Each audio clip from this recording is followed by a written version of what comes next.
The Amazon River, echoes of the deep. The Amazon River winds through South America, primarily flowing through Brazil, Peru, and Colombia. It's the second longest river in the world but holds the title for the largest by volume, carrying more water than any other river on Earth.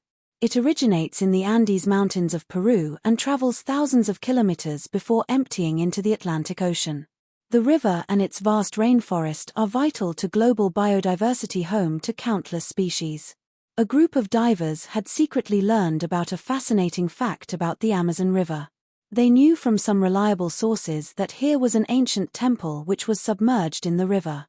And also, that this temple was made entirely of beaten gold.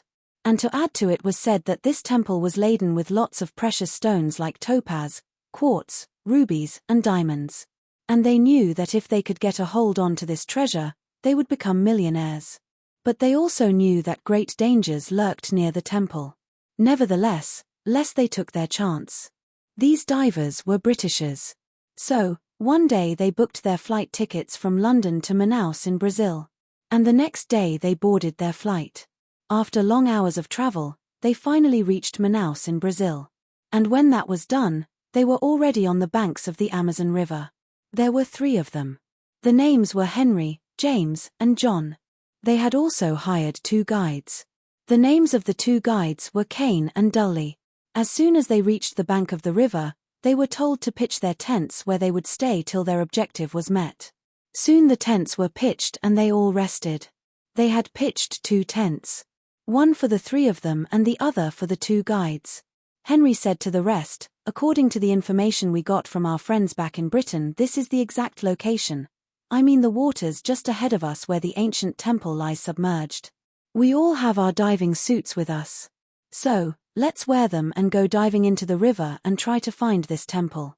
Then he turned to Kane and told them, "Kane, you will have to stay behind to take care of our possessions. If in any case any untoward incidents occurred, fire your shotgun above the waters where we are, so that we can listen to your gunshots and know that you are in trouble." Soon they were in their diving suits. They signaled to Kane with their hands that they were leaving for the river and soon left. As they searched for their temple, they encountered many species of fishes. As they were diving further, Henry spotted a gleaming object. But he could not figure out what it was. And he waved his hands to the other 3 towards it. All of them had a look at it. Henry again waved his hand towards them and told them to follow him. All of them moved towards the object. As they were close enough, they saw what it really was. It was the temple made of gold. They were excited and without wasting any time moved towards it. They saw that the temple was actually floating in the water with no solid ground beneath it. It was a fairly large temple. Their next objective was to find the door of the temple. But all of them returned back and met each other with disappointment. None of them had found the door. But Harry knew that the temple wouldn't be without a door. He knew that he and the rest had searched the door everywhere except the upper and lower part of the temple.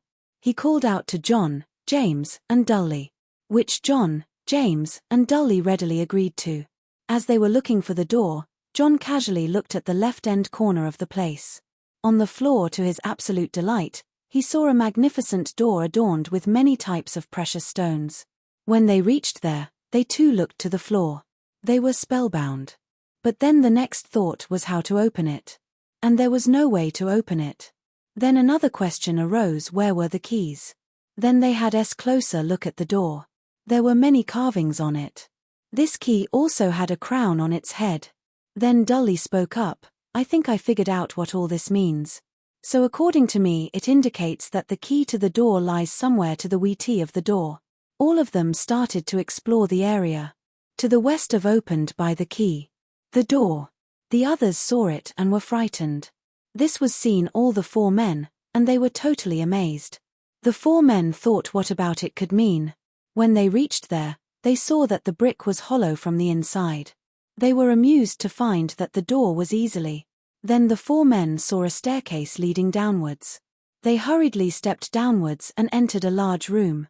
And then they saw what they had been waiting for. They were so excited that they at once went to the largest sack. They saw this and were terrified. Then to add to this, many voices of laughter were heard. They thought who could be laughing like this because they couldn't even see anyone around. Then from all sides of the room smoke poured out. But they knew that if they delayed, they would lose their jewels.